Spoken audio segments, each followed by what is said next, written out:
Я хочу прочесть вам стихи Анны Андреевны Ахматовой, посвященные детям блокадного Ленинграда, девочкам и мальчикам.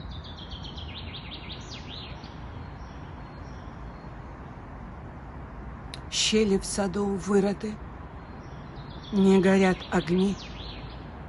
Питерские сироты, детоньки мои, под землей не дышится.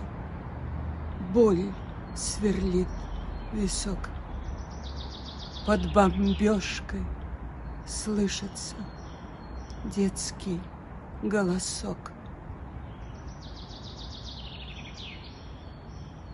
Постучи кулачком, я открою.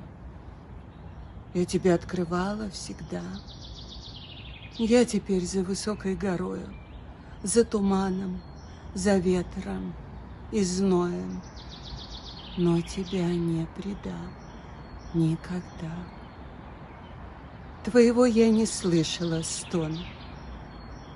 Хлеба ты у меня не просил. Принеси же мне веточку клена или просто травинки зеленой, как ты прошлой весной приносил.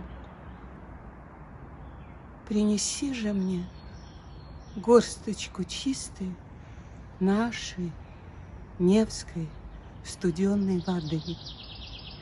Из головки твоей золотистой я кровавой смою следы.